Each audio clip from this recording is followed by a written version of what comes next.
Good afternoon.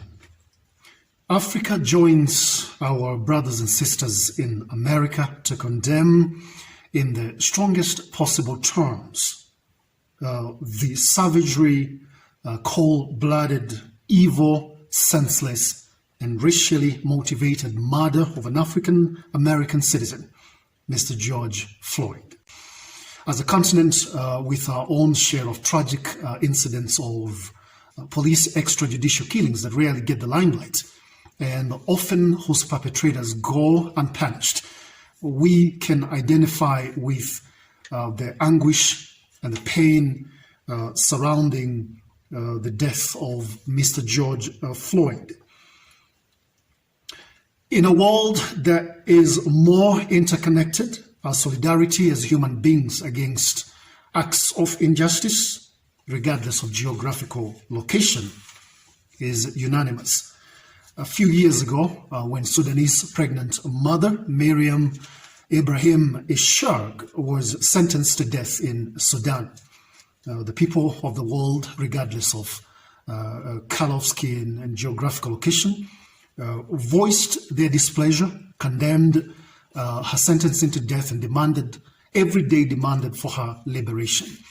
At the end of the day, our voices were so powerful, they reverberated on every corner of the world, forcing the authorities in Khartoum to eventually release and set Miriam Ishag free. There is immense energy when the people of the world come together in their common hatred for that which is evil. We cannot turn a blind eye on injustice or simply look to the other side, simply because it is not being perpetrated within our borders. Despite America being a great country, there is no doubt about that, racial disharmony and discrimination continues to plague her. All eyes will now be on the Minnesota Department of Justice and the way it conducts itself throughout this trial.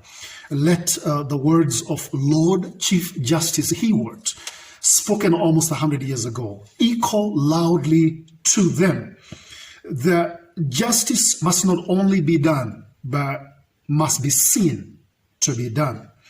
In this case of George Floyd, justice should not only be done, but should manifestly and undoubtedly be seen to be done.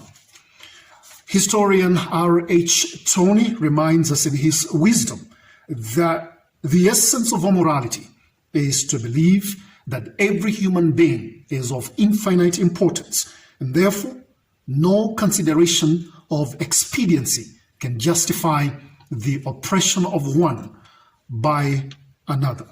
May God grant comfort and fortitude to the family of George Floyd and to the families of all African Americans and even Africans here in Africa whose family and loved ones were killed by police officers. May God bless the world. May God bless Africa.